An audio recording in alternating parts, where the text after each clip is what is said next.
Bismillahirrahmanirrahim. Assalamualaikum warahmatullahi wabarakatuh.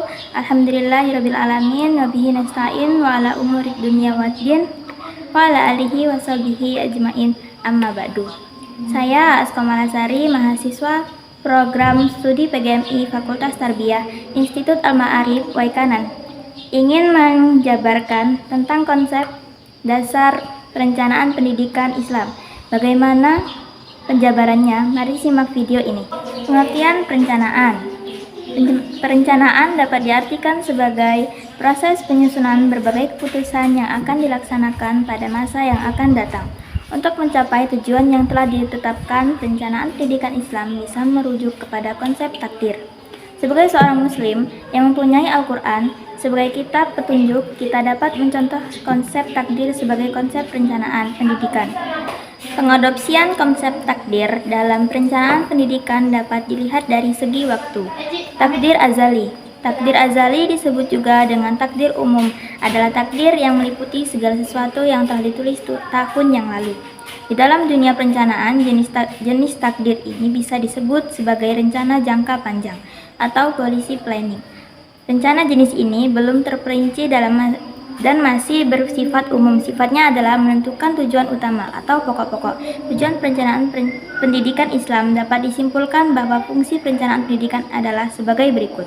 1. Sebagai pedoman bagi pelaksanaan kegiatan pembangunan pendidikan. 2. Sebagai alat pengendalian laksana pembangunan pendidikan. 3. Sebagai alat untuk menjamin mutu pembangunan pendidikan. 4. Sebagai alat pencapai tujuan pendidikan secara efektif dan efisien. A. Sebagai petunjuk arah kegiatan dalam mencapai tujuan. B. Sebagai pola dasar dalam mengatur tugas dan wewenang bagi setiap unsur yang terlibat dalam kegiatan.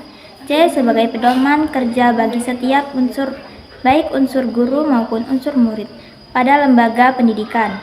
D. Sebagai alat ukur efektif tidaknya suatu pekerjaan sehingga setiap saat diketahui ketetapan dan kelambatan kerja. Banyak tujuan yang hendak dicapai dari perencanaan pendidikan sebagai berikut. A. Menyajikan rancangan keputusan-keputusan atasan untuk disetujui pejabat tingkat nasional yang berwenang. B. Menyediakan pola kegiatan-kegiatan secara matang bagi berbagai bidang atau satuan kerja yang bertanggung jawab untuk melakukan kebijaksanaan. Mencari kebenaran atas fakta-fakta yang diperoleh atau yang akan disajikan agar dapat diterima oleh stakeholder pendidikan. D.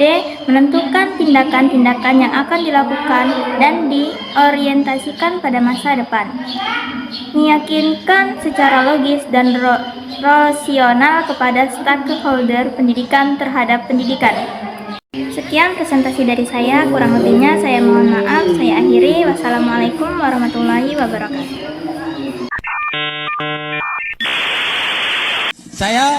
Wassalamualaikum bro.